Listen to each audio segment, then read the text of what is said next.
Greetings programs, welcome to episode 27, How to Argue in Bad Faith and How Not to. So this is not another epistemological episode, but it does closely relate to it. Today I shall be talking about arguing in bad faith, what it is, why you should avoid doing it, and how to tell if someone else is doing it, or even yourself. So what is arguing in bad faith? I mean, it's got bad in it, so clearly it's probably bad. Well, in short, it's when you don't argue what your true position is, but instead argue some other point that you think makes you look better, or is more acceptable to the audience, or that you think is more convincing than your actual position.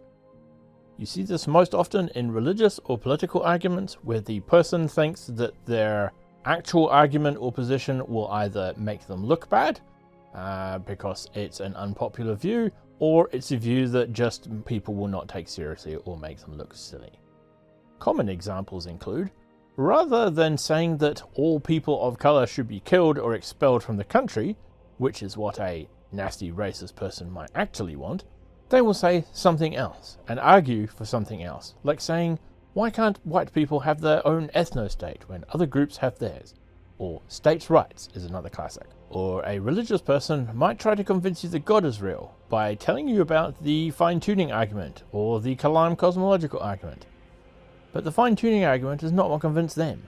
They were convinced by emotional reasons, like really needing God to be real, or childhood indoctrination, or a very persuasive pastor, or whatever.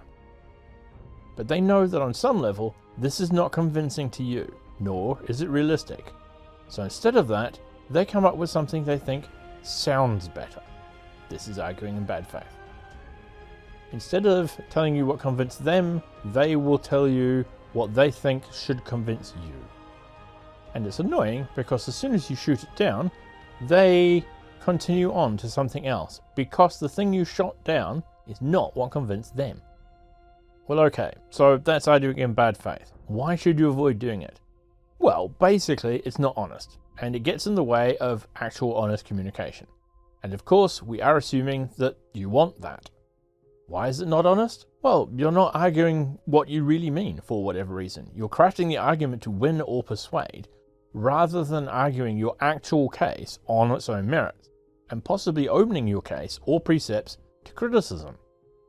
And by arguing in this way, it prevents you and others from examining that case and maybe discovering any errors that may be in it. So it has an element of self-protection as well as everything else. When you are, for example, putting forth a case for evolution by natural selection, you present the evidence and you show what convinced you.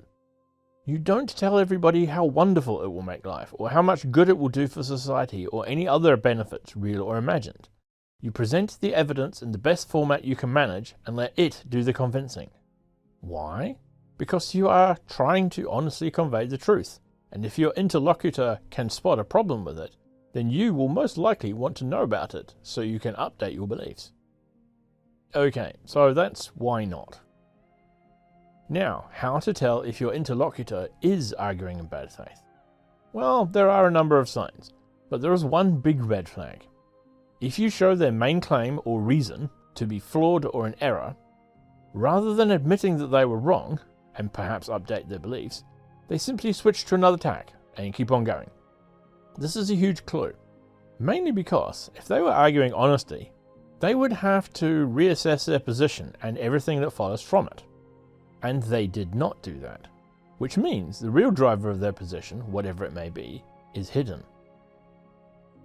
For example, no, I won't be your friend. You're Lithuanian, and Lithuanians are horrible people. They started World War II. Response, I'm Italian, not Lithuanian, and Lithuania did not start World War II. Yeah, well, Italians did bad things too, so I'm still not going to be friends with you.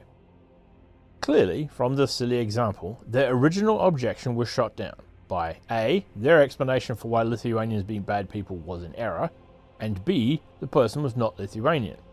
And C, they didn't argue it, so, So clearly, whatever their real objection is, it is not based on the person being Lithuanian. We see it all the time with William Lane Craig. He tells us about the Kalam cosmological argument, which he uses to try and convince people that God exists. But when talking to others, other believers, he mentions that he knows God is real because of the evidence of the Holy Ghost. Even if actual physical evidence was presented that said he was completely wrong. See footnote number 1 for a video detailing this exact thing. Now that's a big red flag right there. No matter how often you show their reasons to be flawed, they just switch topics or even just tacks and keep on going. Because if you were arguing something based on actual evidence, you would have to stop and reassess your position. Like if you said, Navy SEAL Chris Kyle is a sniper with the most confirmed kills in history. He killed 160 people. That makes him the best sniper ever. And then someone says, Simo Haya has 505 confirmed kills and he's finished. And then they show you his war record and the history books and Wikipedia page. If you then start making excuses like, well, how do we know they aren't lying to us? Yeah, but Chris killed more people really, they just didn't confirm it. Or whatever. Then you are now arguing in bad faith. Clearly, whatever reason you had for thinking that Chris was the best sniper ever, and still apparently maintain that belief, that's not how many people he killed, because Simo killed like 3 times as many people. Making excuses is another big sign. So why do people do it? Why do they argue in bad faith? Well, why do people do a lot of silly or even dishonest things? Often they don't even know they're doing it. If you have had a belief for a long time, you may not even be able to articulate the actual core reason that you have that belief. And so, not knowing, you scramble around instinctively, looking for a justification for this thing you've always believed, but don't actually know why. Or, if you've built a lot of your identity on a thing like, Barnsley has the best football team in the world and I'm a proud tyke because of it, then as soon as someone points out the solid evidence that Barnsley FC is a third-tier club, then it's going to be seen as an attack on your identity, and you're going to be compelled to scramble around and find some reason for your interlocutor to be wrong. Like, it's all lies, or actually they're best in this other way that has nothing to do with leagues or corporate sponsorship, or something. And now I know more about English football clubs than I ever did. Stupid football example. Anyway, that's 2 reasons why somebody might do it. Both built around the basic idea of, I need a reason for you to be wrong.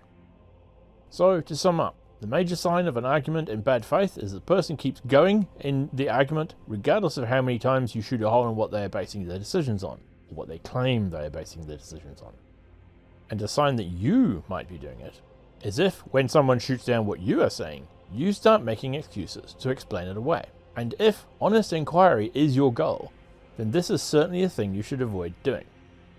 And if you are in discussion with somebody and you shoot down all their points and they keep going, then you can point it out to them. And if they refuse to argue in good faith, well, at least you can stop wasting your time. And this is something you will see a lot with people who either don't know the reasons why they hold the position they hold, or are afraid to say it because they know it won't hold up, or they'll look like the bad guy for having it. That's all for today. Tune in later for freeze-dried abortions. Bye for now.